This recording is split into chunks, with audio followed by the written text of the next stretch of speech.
Hey guys, it's John BenderWaffles Outdets, and this morning I woke up and I was looking through my YouTube analytics and I noticed something.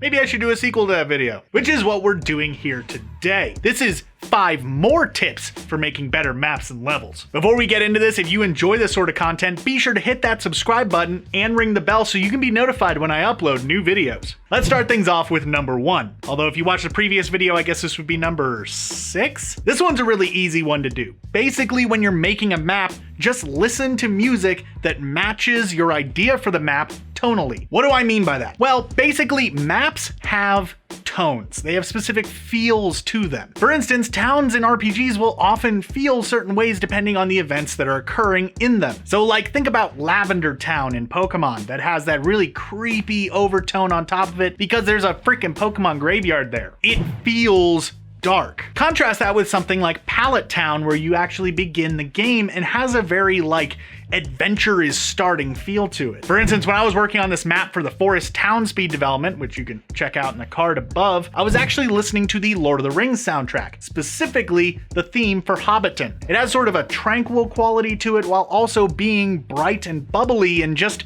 exciting and like it's a great new thing that you're about to embark on. And that was sort of the tone that I wanted to have come through in that map. Listening to music that matches the tone just kind of overall gets your mind into that sort of frame of thinking and sort of allows you to focus in on that tone. You can get on services like Spotify and just type in like fantasy playlist, and somebody somewhere has made a playlist like that that will come up with something. And you can listen to like Lord of the Rings or Skyrim or Final Fantasy soundtracks or something along that line. Heck, if you're making like a demonic hellscape or something, listen to the soundtrack from Doom, either version, 2016 or the original. It just sort of helps to get you to where you gotta be. Number 2 is a simple one, and that's just basically stay consistent. What do I mean by stay consistent? I'm not meaning like, oh, you should make a map every day or something like that, although you should if you're trying to grow that skill set. What I'm trying to say is stay consistent in your visual style. So for instance, if you're making interior maps that look like this, don't then turn around and start making maps that look like this within the same project. It's just kind of gonna confuse players and look amateurish. That is, unless there is a specific reason for you to suddenly change your mapping styles. For instance, I was once working on a game where players start off in the real world but then quickly get sucked into a fantasy world. In that case, I chose to change up the way that I did my interiors to sort of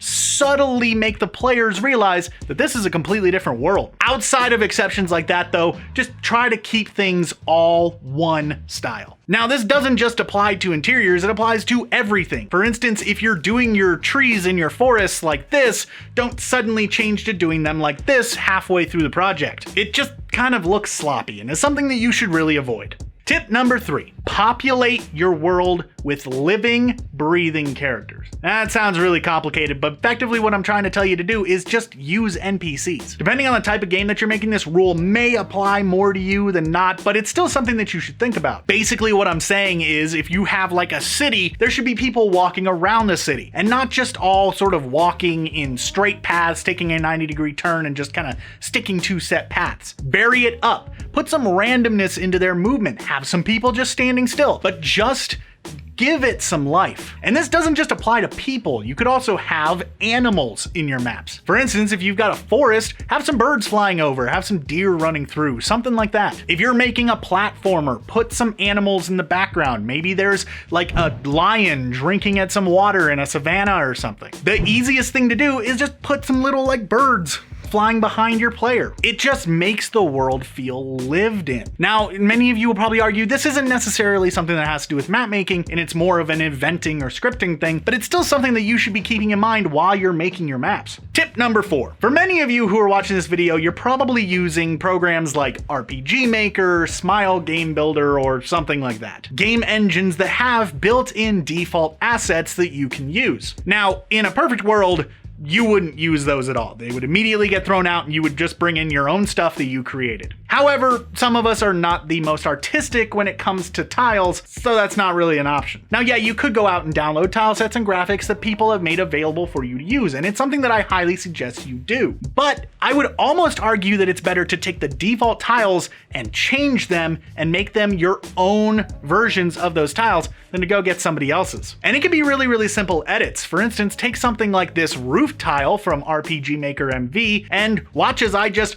magically color change it to something else. This alone would be enough to give your game its own unique look. And maybe you could take parts from other spaces in the tile set, rework them, retweak them, and make it even more custom. Combine them together. This is this idea of sprite bashing. I've talked about it very briefly, but it can apply not just to sprites, but also to tiles. Basically, it refers to the idea of taking all these little like bits and bobs and pieces from other tiles or sprites or things of that nature, chopping them up, resizing them, rotating them, color changing them, whatever you have to do, and slapping them on there to make something completely new. It's a great way for those of us that aren't the most artistically inclined to make custom stuff. And it will go a long ways towards making your game feel more unique and more like yours. Plus, I mean, it's fun. And if you want to know how you can, put together your own tile sets and things, I actually have a video where I did that, so go ahead and check that out. And finally, tip number 5 probably seems like a no-brainer to many of you, but I want you to go out and play a variety of different games. And I mean like different genres. Just because you're somebody who makes like RPGs or somebody who makes platformers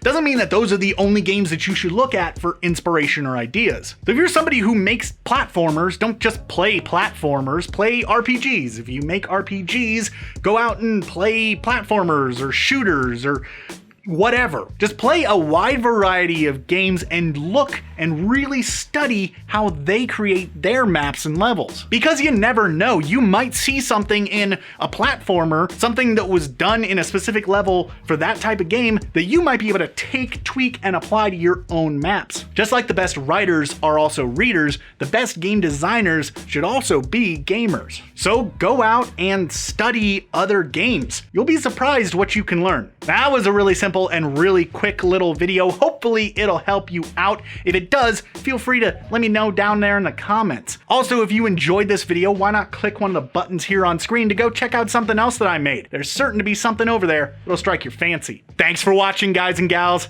and have a good one.